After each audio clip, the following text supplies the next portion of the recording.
Hello everyone, we're back with more tributes, so welcome to another video on our channel, News Faster. This video features a list of American legends who died recently or within the last few days. Number 1. Aaron Kaufman, producer.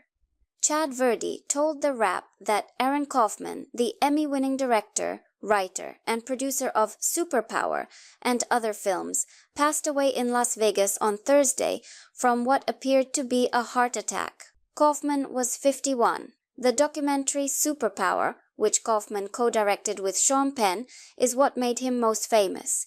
Superpower came after Volodymyr Zelensky became president of Ukraine and the war with Russia started. In 2022, Kaufman was in Ukraine when the invasion started, and in the weeks and months that followed, the conflict became a top priority for him. Despite his expectations, he revealed in an opinion piece for Newsweek that after 7 weeks in the nation, he was still mispronouncing Kiev, which he described as busy, bustling, and full of energy. He went on to say that the nation's citizens had a common purpose, and it was creating real, tangible, beautiful results, and were about to embrace democracy fully. He went on to say that this was one of the main reasons Putin decided to invade. Vladimir Putin was aware that his empire may be overthrown by a prosperous democracy on his border. Despite their stoicism, Ukrainians started to get ready, Kaufman added. To his dismay, American solidarity on the Ukraine crisis was short-lived. Ukraine represents the United States, or at least a young, immature version of the country, and is not only a matter of national interest. We really can't overlook this. Kaufman added, "If we do, we have lost all sense of who we were, who we are, and who we will become." The original plan for Superpower was to follow Zelensky's journey from being a comedian to becoming the head of a country, not to chronicle a war. In July, Kaufman and Penn released the documentary for free on YouTube. Kaufman was working on a number of other projects at the time of his passing, one of which was a documentary about the life of Hawaiian singer Don Ho. Kaufman's mother, 2 siblings and 3 children survive him. Number 2. Philip Zimbardo. The psychologist who conducted the contentious Stanford prison experiment, which looked at the psychological effects of incarceration, Philip G. Zimbardo, passed away. He was 91. On Friday, Stanford University revealed that Zimbardo passed away at his San Francisco residence on October 14th. There was no cause of death mentioned. In the 1971 prison research, male college students were enlisted by Zimbardo and a group of graduate students to spend 2 weeks in a fake prison located in a building's basement on the Stanford campus. According to a Stanford statement, the study was terminated after 6 days because the students portraying guards developed psychological abuse, while those portraying prisoners had anxiety, emotional depression, and wrath. Zimbardo came under fire for assuming the position of superintendent, which turned him from an impartial observer into an active participant in the study. Zimbardo and one of the graduate students involved in the investigation would go on to co-write, "The outcome of our study was shocking and unexpected." According to Stanford, the experiment is currently utilized in psychology schools to examine the ethics of psychological research involving human participants, as well as the psychology of evil. According to Stanford, Zimbardo also studied cults, persuasion, hypnosis, shyness, time perspective, generosity, and compassion. 3 children, 4 grandchildren, and his wife, Christina Maslach Zimbardo, survive him. Number 3. Cindy Charles.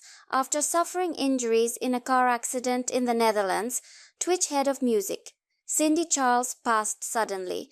Her age was 69. The revelation was confirmed by her husband, Ricky Fishman. Charles had a key role in the development of Twitch's DJ category, which made the platform the first online venue for DJs to legally live stream. The DJ agreement covers licensing agreements with Merlin's independent labels as well as the 3 major labels. Charles was speaking at the Amsterdam Dance event in the Netherlands. Anyone who uses music on Twitch owes a debt of gratitude to Cindy's work, said Daniel Clancy, CEO of Twitch, in recognition of Charles's contributions to the firm. Despite negotiating unparalleled music licensing deals, she never failed to have a smile on her face. In 2018, Cindy Charles became a principal in charge of operations and partnerships at Twitch. In April 2022, she was elevated to the position of head of music at Twitch, where she played a key role in negotiating music licensing agreements with publishers and labels. Charles was head of business development for Amazon Tickets and the Amazon Video Shorts effort prior to joining Twitch. She was vice president of law and corporate affairs at Viacom from 1995 to 2002 and senior vice president and general counsel at MediaNet from 2002 to 2010. Charles served as the head of digital legal and business affairs for a number of MTV Network's divisions, including the Interactive MTV, VH1 and CMT divisions. For many years, Charles had her own digital consulting business. Born in Queens, New York, Cindy Charles majored in political science at the State University of New York at Buffalo. After earning her Juris Doctor from Pace University's Elizabeth Hobbs School of Law, she made the decision to follow in her father's footsteps and practice entertainment law. She is survived by her husband, Ricky Fishman, son Ben Charles, and stepson Sam Fishman.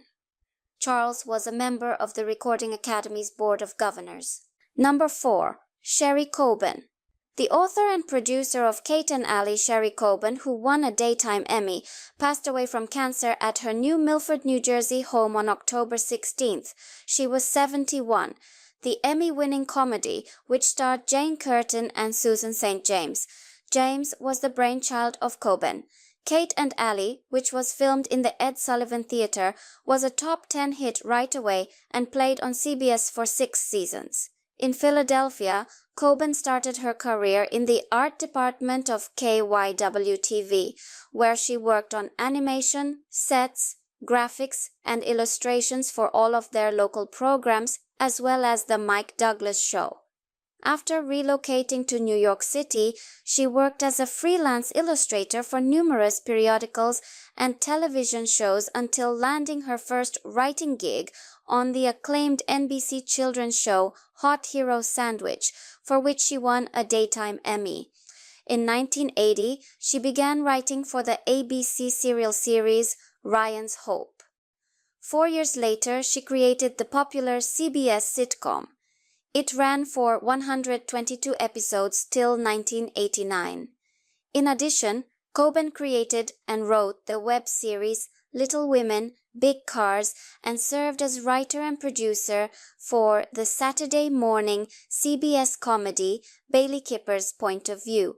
In addition to her work as a writer-producer, Coben was an enthusiastic volunteer and proud mentor to the upcoming generation of exceptional performers, writers, artists, and people. Her daughters, Kaylee and Jama McMahon, as well as her husband, film editor Patrick McMahon, survive her. Outside of work, Coben often mentored young writers, performers, and artists.